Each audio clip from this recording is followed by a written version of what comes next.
छाया, मैं कुछ दिनों के लिए दूसरे शहर जा रहा हूँ। आकाश, कुछ दिन पहले तो हम यहाँ शिफ्ट हुए हैं और तुम फिर ऐसे अकेले छोड़कर काम से जा रहे हो। अरे तो नया शहर है, घूम आया करना, और मैं कॉल करता रहूंगा। ठीक है, मैं रोकूंगी तो रुकोगे थोड़ी ही। तुम फिर शुरू मत हो छाया, ये मेरा काम है। ठीक है, मैं अपना सामान लगा देती हूँ, बस अपना ख्याल रखना। आकाश अगली सुबह दूसरे शहर के लिए निकल गया। अपना काम खत्म करके जब वो लौटने लगा, अचानक मौसम खराब हो गया और बारिश की वजह से रास्ता बंद हो चुका था। आकाश को मजबूरन फिर से एक दिन वहां रुकना पड़ा। अपनी बोरियत को दूर करने के लिए वो बाजार की ओर निकल आया। पास में ही छोटा बाजार लगा हुआ था। आकाश आधा बाजार घूम चुका था, तभी वहीं उसे एक काफी बुजुर्ग आदमी निराश बैठा दिखा। उसके पास दो छोटी छोटी मूर्ति और एक थोड़ी बड़ी मूर्ति थी, जिस पर काफी अच्छी कारीगरी की हुई थी। बाबा, आप क्यों परेशान हो? कुछ नहीं बाबूजी, बस सुबह से कुछ भी नहीं बिका। अरे बाबा, परेशान ना हो। ये मूर्ति कितने की है? एक काम कीजिए, ये 2000 रुपए है, ये मुझे दे दीजिए। बुजुर्ग ने डरते और झिझकते हुए कहा, लेकिन बेटा, ये मूर्ति शापित है। ये सब बकवास बातें होती हैं बाबा, कोई शाप वाप नहीं होता है। लाओ, ये मूर्ति मुझे दे दो। बुजुर्ग ने कांपते हाथों से उस मूर्ति को आकाश को दे दिया। रात में आकाश होटल के कमरे में गया और फोन पर छाया से बात करने लगा। उसे ठंड सी महसूस होने लगी। फोन रखकर वो सोने के लिए लेट गया। रात गहरी हो चुकी थी, बारिश की वजह से ठंड थी, पर उसे अचानक गर्माहट महसूस होने लगी। उसे अच्छा लग रहा था। उसे महसूस हुआ जैसे कोई उससे चिपक कर लेटा हो। मीठी सी खुशबू, रेशमी बाल, दूसरे जिस्म की गर्मी, मानो छाया ही उसके पास हो। वो लगातार नींद में किसी के स्पर्श को महसूस कर रहा था। अचानक उसे अपने शरीर पर वजन महसूस हुआ। वह अचानक से उठकर बैठ गया। कमरे में बिल्कुल अंधेरा था। उस रूम की लाइट ऑन की तो देखा कमरा खाली था, कोई नहीं था। कमरा ठंडा था पर उसे पसीना आ रहा था। अगले दिन सुबह वो जल्दी होटल से निकल गया और शाम होते होते घर आ गया। छाया को फोन किया तो पता लगा वो माँ के यहाँ गई है, आज ही आने वाली है।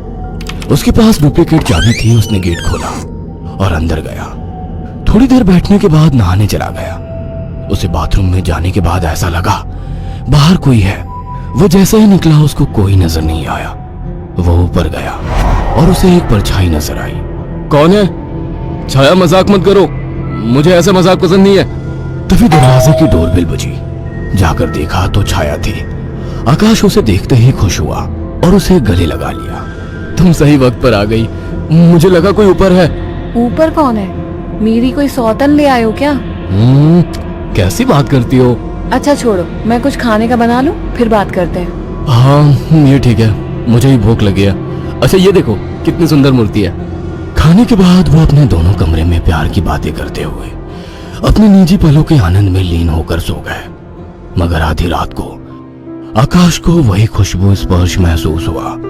उसे लगा छाया को आज ज्यादा ही प्यार आ रहा है और वो जो कर रही है करने दो। छाया इस बार काफी उत्तेजित लग रही थी। आकाश को भी आनंद आ रहा था। अंधेरे में छाया ने आकाश के सारे कपड़े उतार दिए और पागलों की तरह उसके जिस्म को चूमने लगी। आकाश भी पूरी तरह से उत्तेजित हो गया था। छाया की गरम गरम सांसें आकाश को पूरी तरह से पागल बना दे रही थी और वासना का खेल चरम सीमा तक पहुंच गया। कुछ ही पलों का वासना का वेग लंबी लंबी और गहरी सांसों के बीच शांत हो गया। सुबह आकाश ने देखा छाया जाग चुकी थी। छाया चाय लेकर आकाश के पास आ गई। उठो, चाय पी लो। वह चाय के लिए उठा तो छाया बोल उठी, ये मूर्ति लेकर कब से सोने लगे तुम? अरे ये तो साइड में रखी थी, वहां बिस्तर में कैसे आ गई? आ गई होगी। एनीवे, चलो तैयार हो जाओ, ऑफिस जाओगे ना? लाओ, इस मूर्ति को मैं रख देती हूँ। थोड़ी देर बाद छाया कमरे में सफाई करने गई। वो काम में बिजी थी, पर उसे लगा जैसे मूर्ति उसे देख रही है। जैसे उसने मूर्ति की तरफ देखा, मूर्ति अपनी जगह जैसी थी वैसे ही रखी थी। छाया काम खत्म करके कमरे से निकलने को हुई तो अचानक मूर्ति गिर गई। छाया ने पलट के मूर्ति को उठाया। अचानक मूर्ति मुस्कुराई। छाया डर गई और मूर्ति हाथ से छूट गई। डरते डरते उसने मूर्ति को उठाया तो उसने देखा वो सामान्य थी। शैतान मूर्ति, डराती है मुझे। ये कहकर उसने मूर्ति को अलमारी में रख दिया। काम खत्म कर छाया नहाने गई और जैसे ही उसने कपड़े उतारे और पानी का नल खोला गर्म पानी उस पर गिरा। वो चिल्ला उठी और बिना कपड़ों के बाहर निकलकर भाग आई। उसके जिस्म पर छाले हो चुके थे। उसने आकाश को फोन किया। आकाश तुरंत चला आया और उसको अस्पताल ले गया। आकाश ने ऑफिस से कुछ दिन की छुट्टी ले ली। छाया, ये सब कैसे हुआ? पता नहीं, नल से गर्म पानी अचानक निकला। मुझे सब अजीब सा लग रहा है, मानो मुझे कोई देख रहा हो। तुम आराम करो, मैं कुछ खाने को लेकर आता हूँ। छाया लेटी हुई थी। अचानक उसने ध्यान दिया, मूर्ति उसकी ही तरफ घूर रही थी। अचानक उसे याद आया कि मूर्ति को तो उसने अलमारी में रख दिया था। अचानक वो मूर्ति हिलने लगी। छाया चीख उठी। आकाश दौड़ता हुआ आया। क्या हुआ? ये मूर्ति अभी खुद चली थी। तुम्हारा वहम होगा छाया। मगर रात को आकाश को फिर से चुंबन के स्पर्श महसूस हुए। वो नींद में था और चाह के आंखें नहीं खोल पा रहा था, परंतु आकाश को चुंबन के स्पर्श उत्तेजित कर रहे थे। उसके मुंह से आवाजें निकल रही थी। अचानक छाया की आंख खुल गई और उसने जो देखा वो हैरान रह गई। उसने देखा कि एक लड़की काली परछाई के रूप में आकाश के कपड़े खोल रही थी और वो देखते ही चिल्लाने लगी, आकाश, वो काली परछाई! अचानक कमरे के शीशे में चटक सी आवाज आई और शीशा टूट गया। आकाश उठकर बैठ गया।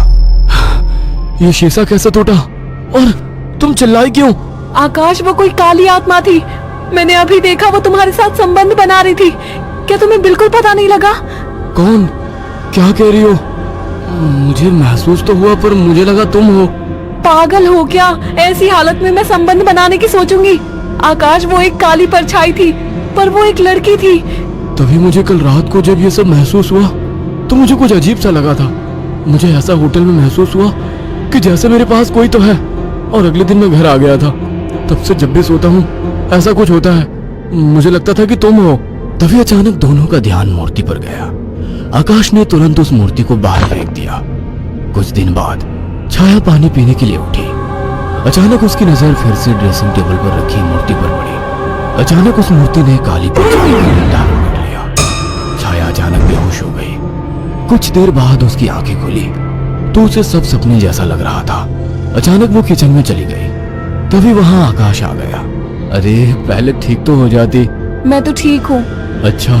हाँ, आज तो मुझे एक अलग ही सुबह लग रही है। ओके, अब चलो आराम करो। मैंने तुम्हारे लिए कुछ दिन की छुट्टी ली है। अगर ऐसा है तो मुझे खूब प्यार करो। आज आकाश को छाया कुछ बदली बदली सी लग रही थी। खाने के वक्त भी छाया काफी अजीब तरीके से खा रही थी, जैसे वो बरसों से भूखी हो। छाया, क्या हुआ? आराम से खाओ। रात ठीक से खाया नहीं था ना, तो मुझे जोरों की भूख लग रही है। वैसे आज मीट बना काफी अच्छा है। गांव में अम्मा ने सिखाया था। अम्मा ने? कौन सी अम्मा ने? तुम तो कभी गांव गई ही नहीं। वो सब छोड़ो, सुनो ना, मेरा मन रोमांस का हो रहा है। तुम्हें लगता है ये सही वक्त है? प्यार करने का कोई वक्त नहीं होता। अचानक छाया आकाश से जाकर लिपट गई। उसके जिस्म को चूमने लगी। आकाश ने देखा छाया ने आज साड़ी भी अलग तरीके से बांधी थी। दोनों के बीच संभोग क्रिया, दोनों काफी उत्तेजित थे। अचानक आकाश को फिर से छाया में वही खुशबू और स्पर्श महसूस हुआ। छाया आकाश को छोड़ने का नाम तक नहीं ले रही थी। आकाश को महसूस हुआ ये छाया नहीं है। आकाश ने एक झटके से छाया को धक्का दे दिया। रुक क्यों गए? प्यार करो मुझे, रुक क्यों गए? आवाज में भारीपन था। आकाश की आंखें बंद थी, पर जैसे ही उसने आंखें खोली, जिसमें छाया का था लेकिन चेहरा किसी और का था। आकाश ने कांपती आवाज में कहा, मेरी बीवी कहाँ है? छाया के चेहरे के हाव भाव बदलने लगे। उसका चेहरा सफेद और आंखें काली थी।